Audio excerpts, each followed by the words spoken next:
Okay, so we've established the basic fact that 1833, Britain borrowed the equivalent of billions today to compensate slave owners. We know who signed the checks. We know who cashed them. The next question is, what happened after the payout? I mean, where did that money go? Money doesn't just vanish, you know. Money moves. Money multiplies. Money settles into families, into lands, and institutions. You see where I'm going with this? That's where we start to see the shape of Britain today. The most important work on this is coming out of University College London from the Legacies of British Slave Ownership Project. You can find all the references in the comments, okay, underneath this video. They said that if you take the 46,000 compensation claims from 1833, trace the people behind those claims, and follow the money forward. And what they find is, it's not a conspiracy theory, it's, you know, this is not speculation. What they found is the center of mainstream academic research. It's not a secret, even though many of us don't know it.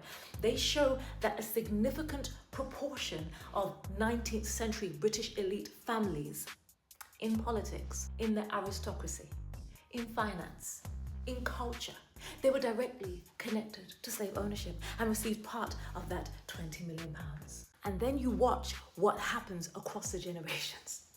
Families keep their estates. Titles stay in the bloodline. Endowments grow. Philanthropy appears. And political power consolidates. In other words, slave owner wealth doesn't die in the 1830s, okay? It's carried forward into the 20th and 21st centuries into the families whose names still open doors in Britain today. Historians show this wealth moving through three main channels: land, capital, and culture. First, land. In Britain, land is not just soil. Land is power, land is status, land is a pension that never retires. UCL historians have gone case by case, asking the simple question: did compensation money help buy estates? Did it enlarge country houses? Did it improve land that later shot up in value? Did it secure a place for these families among the rural gentry? Yes! Compensation allowed families to buy new estates outright, renovate and expand manor houses, acquire extra land that later appreciated massively, and lock themselves into the Victorian upper classes. You can still see this wealth today, you know. In stately homes open to the public, in aristocratic lineages, in rural constituencies where the same families have held influence for centuries. Second channel, finance and industry. Okay, so we've spoken about how compensation, it wasn't just cash, right? It became government bonds, safe assets that could be traded and reinvested. Families turned those assets into capital. They bought shares. They loaned the money. They backed new ventures. Where do we see this most clearly? The railways. Researchers have matched names from the slave owner compensation lists with shareholder registers of early railway companies. They find 175 individuals linked to slavery, making nearly 500 railway investments worth over £16.5 million in 19th century railway capital. Let me give you some names. We got John Moss, Thomas Dunlop Douglas, Robert Pulsford, all documented as receiving compensation, all heavily invested in railways. Remember, railways were the tech boom of the 19th century. If you got in early on the London and Birmingham or the Great Western, you weren't just investing in trains, you were buying a stake in the future. Some of these families became railway tycoons, land speculators along the new lines, and founders and directors of transport and logistic companies. When we talk about Britain as an industrial powerhouse, we have to admit some of that industrial capital came directly from slavery compensation and the fortunes built around it. The third channel is the most subtle and the most powerful. It's culture and reputation. UCL's work shows that compensation recipients did not just stay in the counting house. They moved into parliament, onto bishops' thrones, into the judiciary, onto the boards of hospitals, museums, schools, and charities. Many of them served as MPs, peers, bishops, judges, and senior civil servants. These people founded or funded schools, museums, churches and charities. They endowed universities, libraries, scholarships, and cultural projects. You know, historians have a phrase for this, right? Moral laundering. You take money rooted in slavery and you wash it through philanthropy. That's what it is. So what do you earn in return?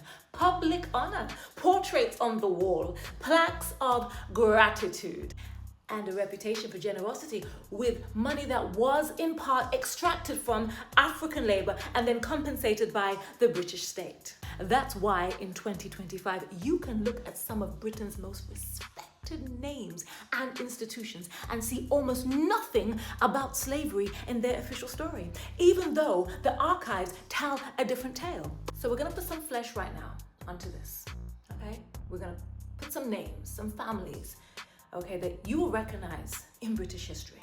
The Lascelles, Earls of Hereward. The Lascelles family, you know who they are. They're a textbook case, right? Deeply involved in West Indian plantations, did you know?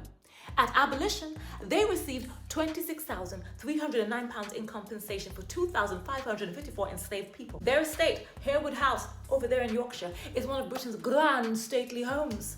The research tells us that Harewood was built and maintained on a mixture of plantation profits, slave compensation, and later investments. Oh boy, the story does not stop there. The Lascelles line later married into the royal family.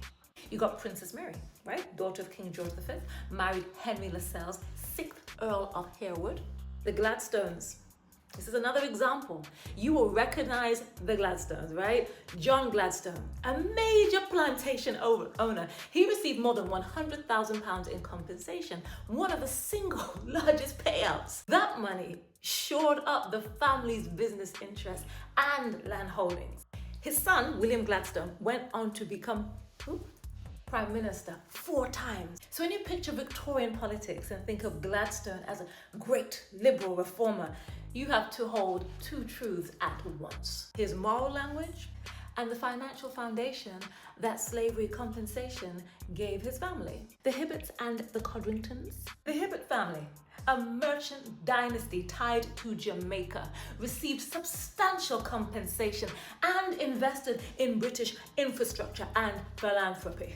The Codringtons, long-standing plantation owners, they used both plantation wealth and compensation to endow institutions and maintain estates in Britain. These are threads woven through Britain's commercial, religious, and educational life. My goodness, UCL has identified at least 80 members of parliament who were either slave owners or direct beneficiaries of the compensation.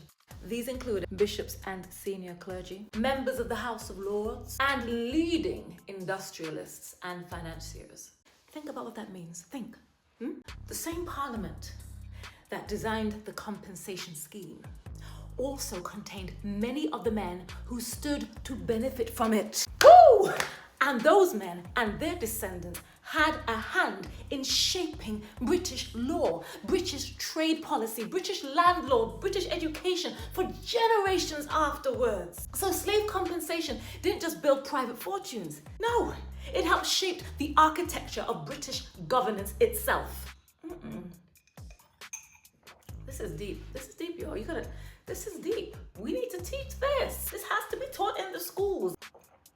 Okay, now, I want to be very precise here, okay? I'm not saying every rich person in Britain is rich because of slavery. What the historians are saying is compensation helped create early capital, real estate ownership, right? Your lands, houses, estates, business investment, railways, investment in banks and industry, elite education, Eton, Harrow, Oxbridge, political representation. You have your MPs, your peers, your ministers.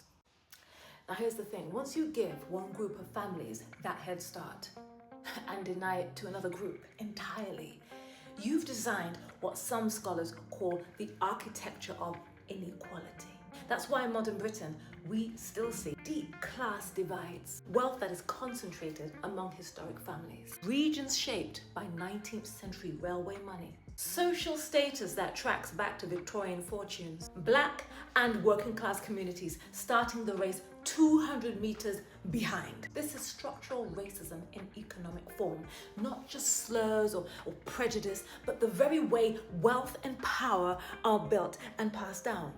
UCL openly states that slave owner wealth has shaped the political, cultural, religious, and commercial life of Britain in ways that are still visible today. Nicholas Draper describes compensation as a massive transfer of wealth that entrenched elite fortunes. Bank of England shows how compensation flowed into government securities, assets that could be traded, inherited, reinvested, and expanded. So when we say that slave owner compensation helped build generational British wealth, we are standing squarely on the evidence. Part of that £20 million didn't just disappear into the 1830s. It crystallized into British generational wealth. UCL Legacies project shows that many families who took payouts in 1833 used that money to buy land, invest in railways and banking, and expand their estates, enter politics, build charities, and educate their children in elite schools. And many of those family lines are still wealthy and influential today because of that money. So when people ask, why does inequality still look the way it does in Britain? The archives will answer back. It will tell you that look at who the British state chose to compensate and who it chose to leave with nothing.